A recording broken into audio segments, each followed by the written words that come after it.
Hello, class. Just wanted to talk to you guys. I received all your essays yesterday. I look forward to reading them this week.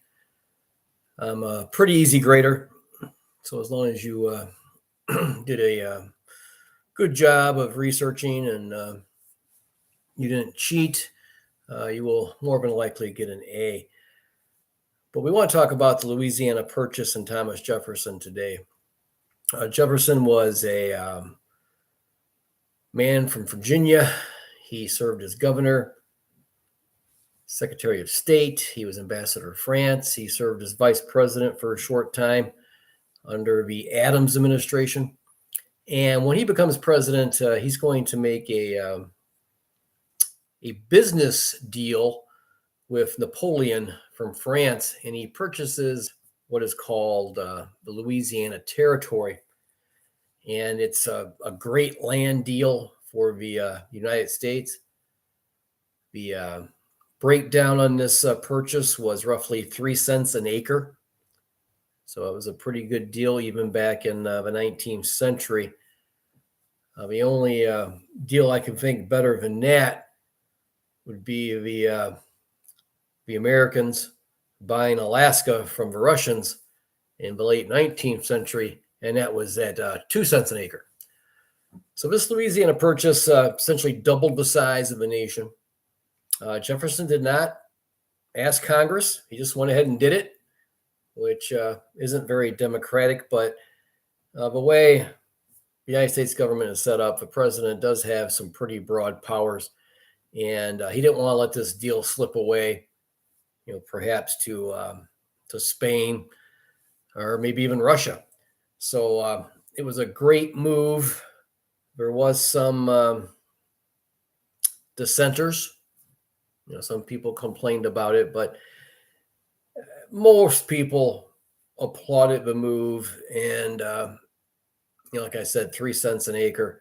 It's hard to argue with Thomas Jefferson on that purchase. And I'm not the biggest Jefferson fan in the world, but that was a great buy. So now he's got to send out this expedition, this corps of expedition, as Jefferson called it.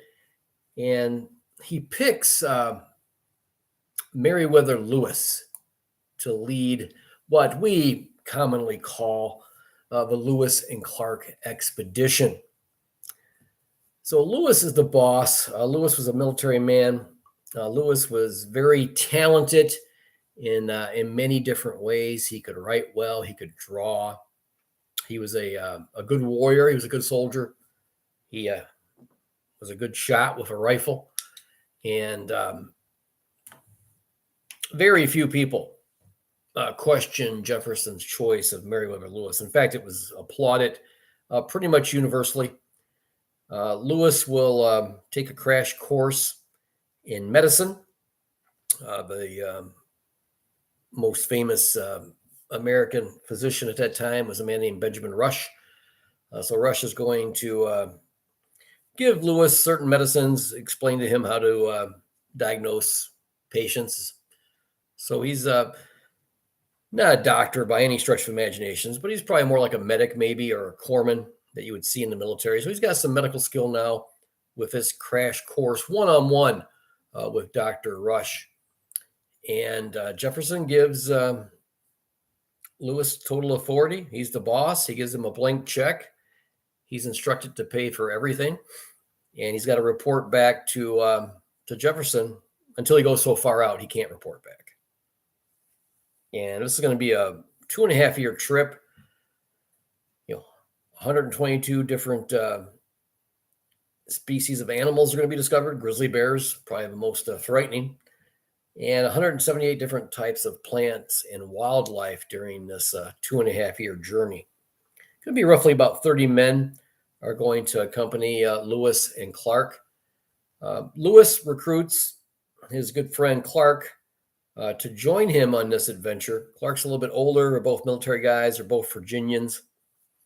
And he promised Clark it would be a dual command. Jefferson, being the boss, said, no, you are in charge. We'll pay Clark handsomely and he can be, your lieutenant. He can be your second, because ultimately sometimes decisions have to be made, and one man's got to make the call, and that man's going to be Meriwether Lewis. Thomas Jefferson made that very clear. Clark was okay with those circumstances. So these travels, and I'm sure you guys can find some good videos on this, and there's probably a paragraph in your book on it. These travels are an adventurous time. The country's excited. The men that were recruited for this assignment, they're very excited. They're going into new territories. They're going to encounter a lot of different Native American nations. Many of these Native Americans have never seen, white folks before, and this Lewis and Clark expedition is an amazing story. They have one African American with them. Clark owned a slave named York. They're roughly the same age, and very unusual relationship between Clark and York. Now, he's got one name, like famous people. Just goes by the name York. They were good friends. York actually saved Clark from drowning on one occasion during this expedition. Clark taught York how to shoot a rifle, and they hunted together. They were both big and strong, and York will have equal voting rights on this 2.5-year journey, and he's a very valuable member of this Lewis and Clark expedition. Now, most of the Native American nations that they meet are very friendly. In fact, in some occasions, they provide much needed help and guidance. And Lewis has plenty of bartering, ways to trade to get horses or whatever he needs. They have manufactured goods that Native Americans tended to enjoy. They had beads. Beads were a treasure to Native Americans. They liked to make deals with these beads, and of course they had rum. They had some spirits that Native Americans would trade. Maybe a horse for a couple of gallons of whiskey or something like that. And Jefferson instructed Lewis to pay for everything. You're representing me. Let the Native American nations that you meet that they have a new father in Washington, and they want to have good relations beginning, future trading partners, and the Americans will head west in great numbers, greater than anyone ever anticipated. Now, there are a few times where Native Americans, the Sioux, are rowdy with Lewis and Clark, so there's going to be some confrontations during these ventures. And the Lewis and Clark expedition, they exchanged fire with the Sioux, and 2 Sioux warriors fell, and Lewis was the best with a rifle, and he is attributed with taking down both of these Sioux warriors in this confrontation they have. They will lose one member. A sergeant dies of appendicitis, and he would have died in the best hospitals anywhere: Philadelphia, London, Paris, New York City. We did not have the medical ability to remove someone's appendix like we do today in the 19th century. You guys have probably heard of Sacagawea, as she joins this group, and she's very important. She can serve as an interpreter, as her nation is one of the nations that Lewis and Clark will meet during this time, and she knows the territory pretty well. She's got her husband with her, and she's carrying a child, so she really is instrumental whenever they meet a new Native American nation. They know that this group isn't likely to be rowdy. They've got a pregnant woman with them, and they are usually well received. They're able to get horses. They're able to, get tea if they need it, and they trade, and everything usually works out very well. That one incident with the Sioux is an isolated incident. And Jefferson and the nation are very excited when they receive, maps that Lewis wrote, diary entries which he sent back to Washington. Different animals and plant life will be sent back, and Jefferson was very excited to see these new plants, these animals that no one was aware of. But eventually, they get too far away, and they're not able to send anything back to Washington. And the journey gets rough in Oregon. They have to hunker down for the winter, and they have a nice supply of fish, mostly salmon that they can eat while they're in Oregon, waiting for spring to come. But they get tired of eating salmon and fish, and they turn to destroying some of their horses, which is really puzzling to me. They would prefer to eat horse over fish, and the entire time they had plenty of bullets, plenty of powder, and they had plenty of rifles. They had a collapsible boat. They had condensed soup, medicine where Lewis would treat any of the members if they had an issue. And all these men kept diaries. Looking at the diaries, historians are universal in agreeing that Lewis kept the best diary. Lewis was a fantastic artist as well, so his drawings are superb.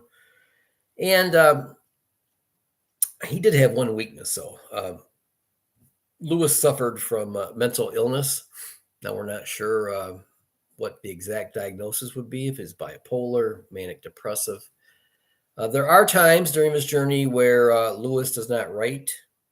You can tell that these are probably times where he was experiencing depression due to his condition. And on one occasion, he stole a couple horses instead of paying for them. So he did behave poorly on this one occasion. And some people in the country become a little bit concerned as this expedition takes longer than people may have calculated it would. Again, they're not really sure how far they had to go, what kind of troubles. And another expedition heads out before this one gets back. So there's going to be many different expeditions. And everyone agrees that the Lewis and Clark was the best. They were able to achieve a great deal. And on the way back, they decide to split so they can survey more ground, more territory. And then when they finally get back to St. Louis, there's a big celebration. Congress elects to double the pay of every man in this expedition. Meriwether Lewis is awarded a lot of territory, as is Clark. And there's great fanfare. So there's dinners, there's these award banquets, and Meriwether Lewis, William Clark, and all the men on this adventure are applauded and celebrated. And then we have York. York had been treated as an equal during this entire expedition. He was very valuable. He actually rescued Clark from drowning.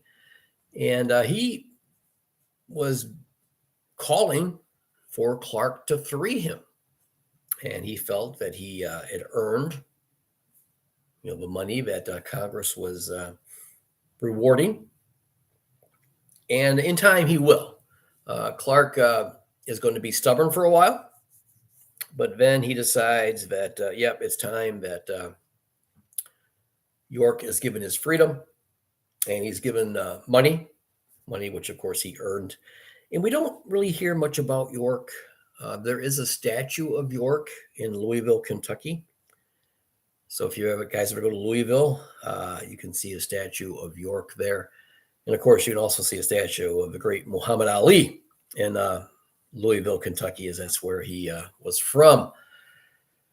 So this journey over 4,000 miles, these great discoveries, very much excited is the country. And Jefferson is no longer the president. He served 8 years. And one of his proteges, James Madison, is now in the White House.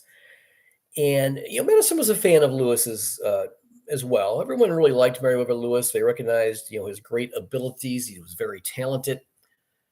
And Jefferson was urging Lewis to write a book on his adventure, not just for the recreation and entertainment of reading the book, but this would be a good money-making enterprise for Lewis.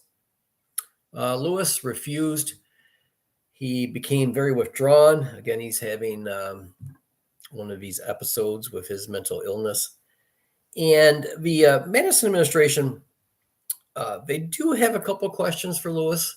And no one's suggesting in the Madison administration that Lewis did anything wrong. They're all in the same political party, essentially. They're all friends. But they did have a couple questions. And they summoned Lewis to come to the Capitol and, just try and straighten some things out. Again, it's nothing serious. Lewis knew it wasn't serious. He wasn't really worried about it. And he had no reason to worry. Unfortunately, Lewis is going to take his own life in Nashville, Tennessee. And there is no evidence of any foul play. It just was a sad ending to really a remarkable man's life. Lewis could not cope with the mental illness at this point, and he destroys himself with a shot. And so the nation's going to mourn the loss of this great American hero. Meriwether Lewis was definitely a talented man. Unfortunately, his mental illness really compromised him. Now, the territory from St. Louis, Missouri. St. Louis was, the Los Angeles of today. It's about as far west as you can go. So this is all new territory from St. Louis all the way to the coast, the Pacific Ocean. So Oregon, Colorado, California, all of these, Utah, Nevada, all of that territory is eventually going to come into the fold. The United States, they become territories, then they eventually become states once they reach a population total. And of course, the conflict between the white Europeans, including many immigrants coming over from Europe, they collide. Their cultures collide with the various American Indian nations, and there's going to be plenty of warfare and turmoil.